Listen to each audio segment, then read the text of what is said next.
do you like JDM stuff? What about inline six stuff? What about the kind of inline sixes that make more torques than hearse purrs for climbing over rocks? Hell, they're good for drag racing too. It's the 4x4 Aussies love to frode, and the Middle East loves to hoon.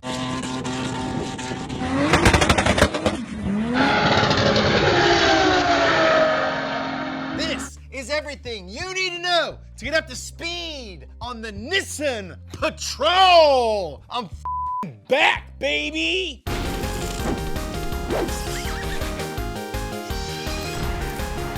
Hey guys, Nolan here. Huge thanks to our sponsor this week, Ring. If you want to feel safer at home, Ring's wireless security system is perfect for you. I love mine. I installed it at my house and I can see right from the app whether it's a baddie trying to steal my packages or just James showing up to hang out. He brings blankets and hot cocoa and we just watch TV all day together. It's very fun. As a loyal subscriber to Donut, you get a special deal on a Ring welcome kit. Available right now at ring.com/wheelhouse. That's right, ring.com/wheelhouse. Thank you, Ring, for sponsoring this episode.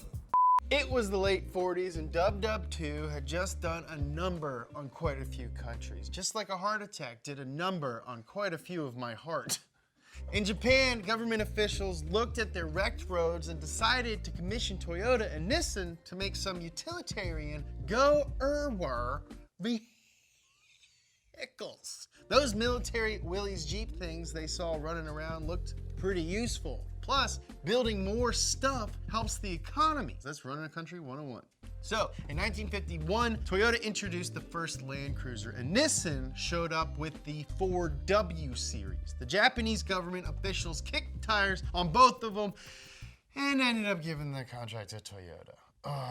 Poor Nissan. Always a bridesmaid, never the little Japanese Jeep that they pick. But they weren't gonna let a little rejection stop them. So they went ahead and put the new four-wheel drive utility up for sale to the public. The first 4W60 models were sold only in Japan. They were what you might call basic. Not Ugg boots and pineapple spice basic. Basic as in literally rough around the edges, bare bones, basic. They were made to be useful, not comfortable. Not even one bit. There was no roof, just a soft top. And for some reason, the passenger seat was wider than the driver's seat. I assume it's in case you need to pick up a very, very wide friend. Over the rest of the 50s, a variety of practical 4W70 models were added alongside the original Jeep-like 4W60. It wasn't until 1958, the same year that my dad was born, that Nissan started calling the mid-size utes the Patrol.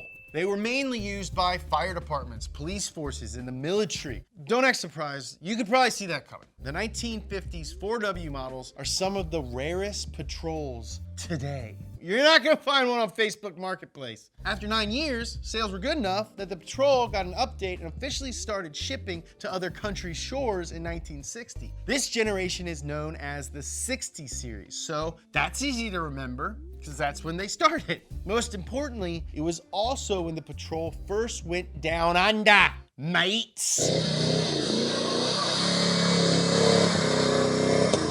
You could get a short wheelbase, soft top 60, a longer wheelbase G60 in pickup or wagon form, and later a hard top K60. And a Nissan Patrol made big Australian news as the first vehicle to be driven across the Simpson Desert in 1962. Red Sprigg, which is a guy's name, and his wife, and their 2 kids made the journey in a G60 Patrol. That's not some easy-ass, hard-packed desert, FYI. The Simpson Desert has the world's longest parallel of sand dunes, which range in height from 10 feet to 130 feet. So just imagine what it was like to slowly roll across some hot-ass desert and claw up dune after dune in a primitive, uncomfortable 4x4 under the searing Australian outback sun. Then put a couple of Australian children in the back screaming, "I'm hungry, Mum. I want shrimp." "Yeah, Mum. Feed us shrimp off the barbie and the Vegemite." "Hey, Mum.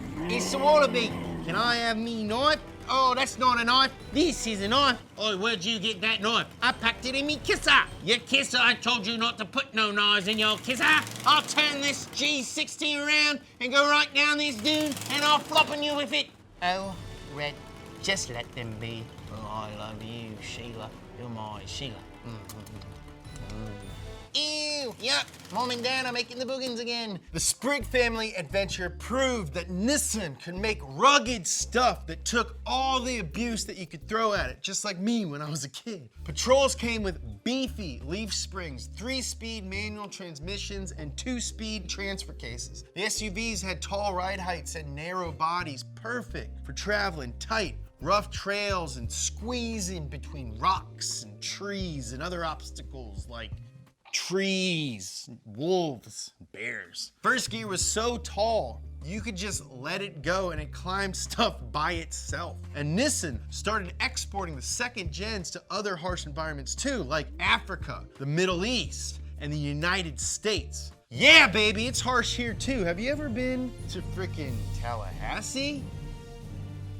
Pretty harsh.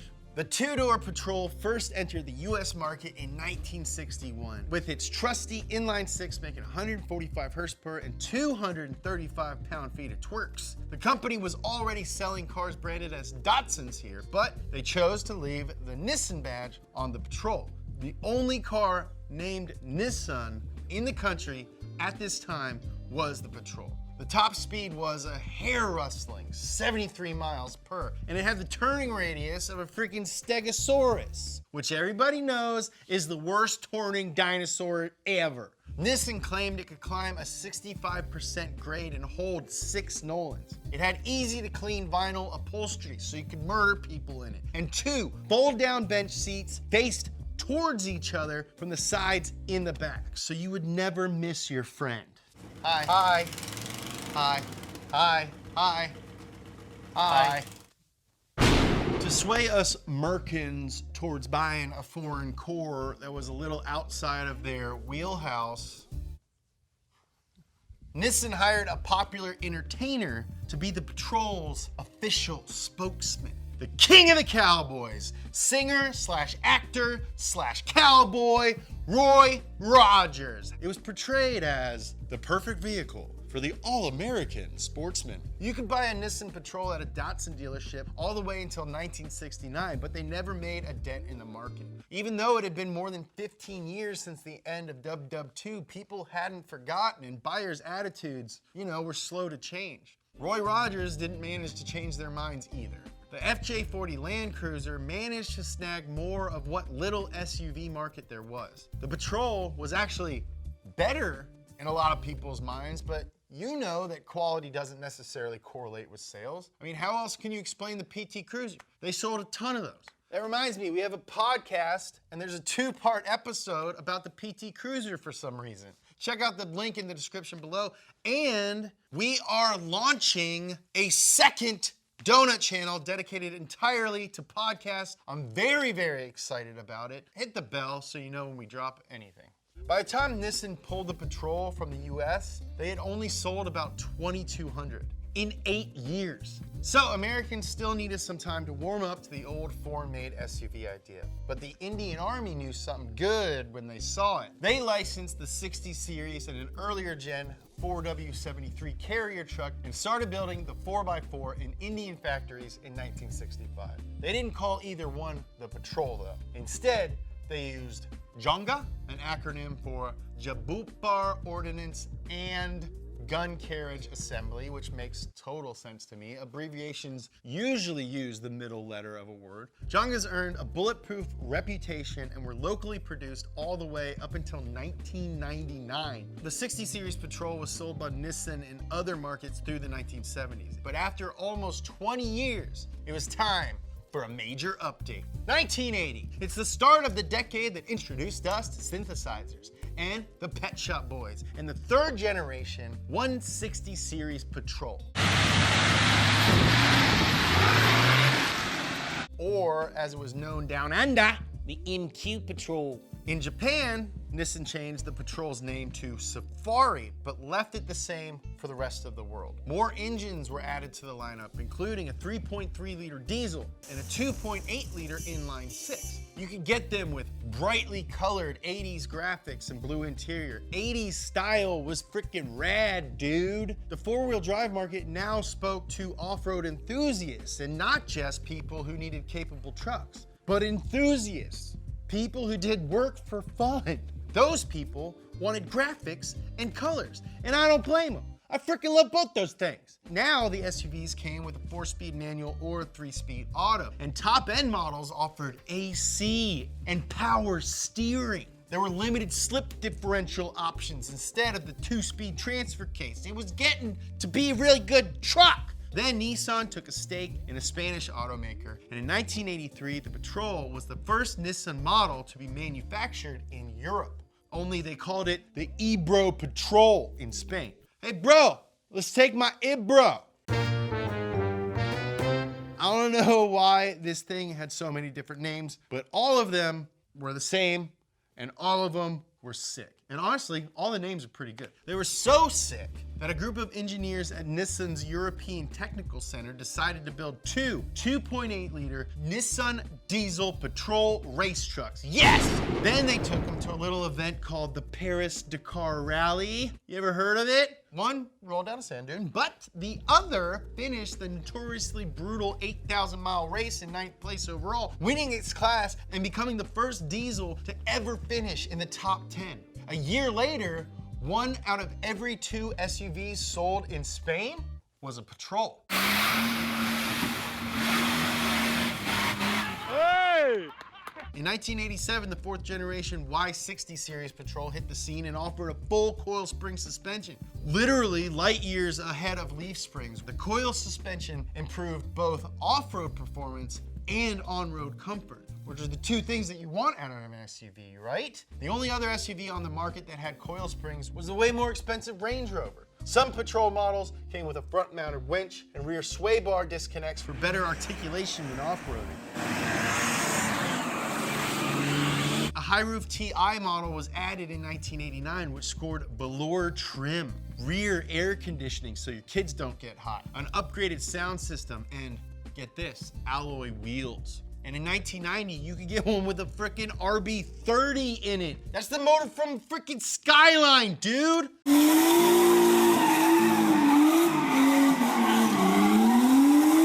Some crazy Nissan freak even made it a Patrol with an R35 GTR.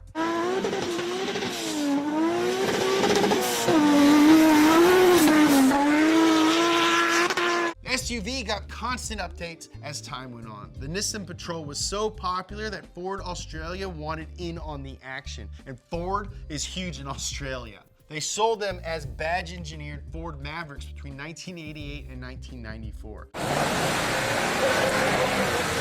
And I can't think of another car that had so many different freaking names. The 5th gen Y61 Patrol launched at the end of 1997, only 2 years after Post Malone was born. It had a more refined look, drivetrain changes, and increased comfort. They were more capable off-road than ever, and the 4.8-liter inline six could easily be built out to handle more power, baby. No, say it like he says it. More power, baby. Say it right, Jimmy! More power, baby. Get the frick out of here, Jimmy! More power. You'll never be him! You'll never be him!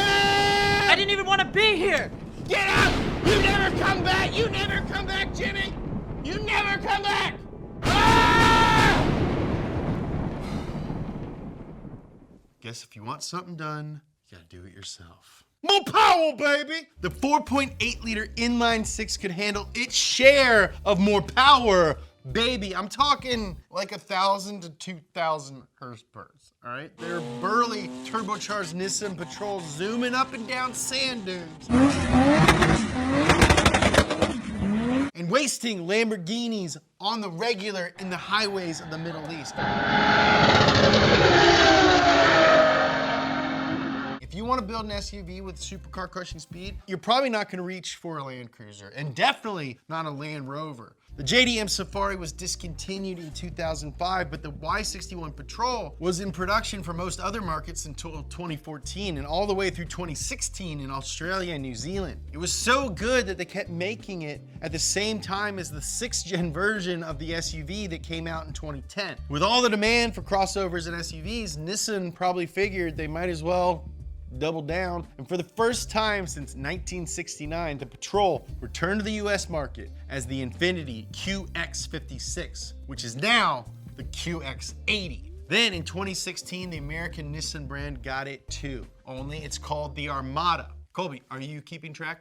There's a lot of SUVs going down. The current Y62 Patrols are full-size, 3-row behemoths. In the 60s, the Patrol's curb weight was about 3,450 pounds. Nowadays, a new Nissan Patrol with 4-wheel drive weighs over 5,800 pounds and stands 6 feet 4 inches tall. That is an absolute unit. Engine options now include a 4-liter VQ V6 and a 5.6-liter VK V8, making 390 horsepower. You can get them with fancy pants, hydraulic body motion controls, and ultra comfy interiors with USB power outlets, and the pinnacle of luxury, freaking DVD player. Meanwhile, the Middle East got a tuned 428 horsepower Patrol Nismo version riding on Bilsteins because obviously we're not worthy of that. As per usual, Americans were left out in the cold on the cool-ass Patrol, and it was our own damn fault. Look at us now, you bunch of indecisive SUV-loving jokesters. Now, we might not get Patrols with the best badge, but we can just go out and buy a new Armada or an Infiniti QX. The old ones are rare and underappreciated, so you can probably snag one for less than a classic FJ.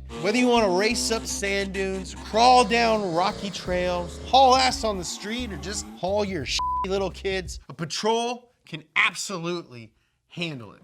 Oh, did you miss the holiday shipping deadline? Oh, no problem. Introducing Donut Digital Gift Cards. Put the numbers in the pewter, give it to your lovey-dove, and he'll be rocking donut by January. Guys, we got a new show that I'm really excited about. It's called High Low, and it's on the channel now. We took 2 identical 350Zs. We gave one of them really expensive dream parts. That's the one I drive. Then we gave one of them really cheap parts. That's the one Nolan drives. And then we compared the 2. Go check it out right now. It's live, baby. I love you.